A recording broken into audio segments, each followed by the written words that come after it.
আগাম শীতকালীন শশা চাষ সম্পর্কে আপনাদের যে ভিডিওটি আমরা আপলোড করেছিলাম এবং যে জাতগুলি চাষ করতে বলেছিলাম এর মধ্যে অনেক কৃষকেই কিন্তু শশার চাষ করেছে।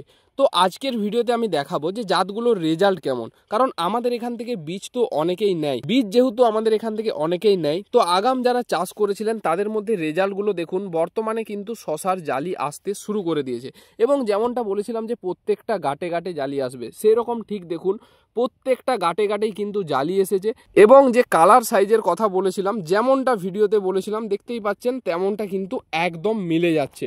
অর্থাৎ আমাদের জাতগুলোর কালার সাইজ থেকে শুরু করে গাছের গ্রোথ এবং গাছের কালার দেখুন কতটা সুন্দর। আপনারা আমাদের এখান থেকে বীজ যেমন একদিকে পেয়ে যাবেন, অপরদিকে চাষের সমস্ত কিছু তথ্য আমরা ইউটিউব চ্যানেলে শেয়ার করে থাকি।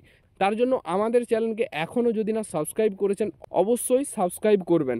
এবং দেখুন একদম এই যে গোড়া দেখতে পাচ্ছেন, মাটি থেকে গোড়ার উপর থেকেই কিন্তু জালি আসতে শুরু করে দিয়েছে। আর হ্যাঁ, প্রত্যেকটা জালি কিন্তু ম্যাচুরিটি হয়ে গেছে এবং খুব সুন্দর কালার ও সাইজের সাথে এগুলো বাজারজাত করা যাবে। ব্যাপক পরিমাণে জালি তো একদিকে এসেইছে, পাশাপাশি গাছের হাইটটার দিকেও যদি আপনারা লক্ষ্য করেন দেখতে পাবেন প্রত্যেকটা গাছ প্রায় 5 ফুট, 5.5 ফুট বা 6 ফুট ছাড়িয়েছে। তো এই রকম জাতের শীতের শশা যারা চাষ করেছেন তাদের কিন্তু খুব ভালো মুনাফা হবে।